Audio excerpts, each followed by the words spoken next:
Mes priorités, si je suis élu, seront essentiellement autour de 3 points. Le premier, c'est la réindustrialisation des territoires, le développement des entreprises industrielles dans la circonscription et en Haute-Garonne en général, notamment l'appui au développement des entreprises de l'aéronautique, afin que les entreprises de l'aéronautique et les plus petites d'entre elles, les PME, puissent avoir accès à toutes les ressources dont elles ont besoin pour saisir la formidable vague aujourd'hui que l'on connaît dans le marché aéronautique.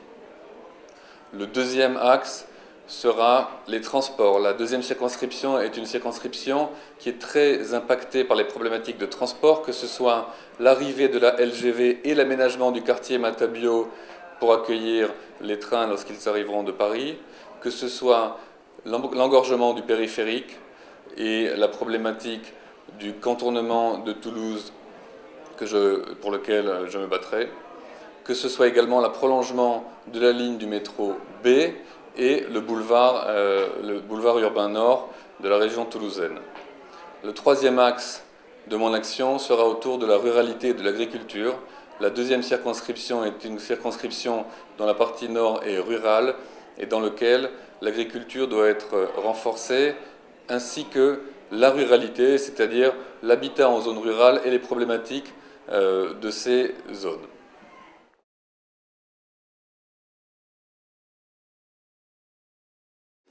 La problématique la plus liée au territoire et celle qui demandera le plus d'efforts est celle des transports et de l'aménagement en général.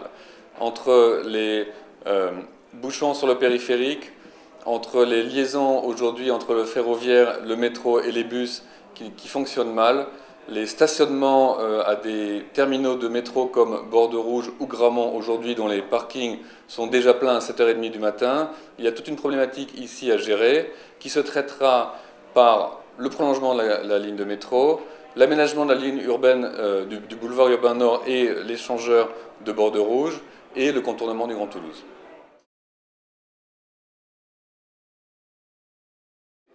Absolument. Un député, ça sert à deux choses. Ça sert à voter les lois et de ce point de vue-là, je compte m'engager sur l'élaboration des projets de loi de manière à ce que des lois qui vont dans le sens de la modernisation et des réformes de notre pays soient votées. Mais ça sert aussi au niveau local. Le député, bien qu'il n'a pas de mandat local, est une personne dont le rôle politique local est très important, et notamment en termes de capacité à mettre en perspective les sujets et à travailler avec les différents élus, les différentes administrations pour faire aboutir les sujets qui sont stratégiques pour la circonscription.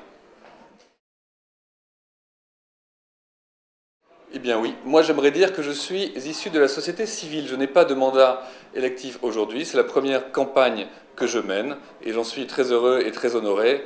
Et je souhaite aujourd'hui porter la parole des gens qui n'ont pas de mandat politique aujourd'hui et qui souhaitent rapprocher la société politique de la société civile.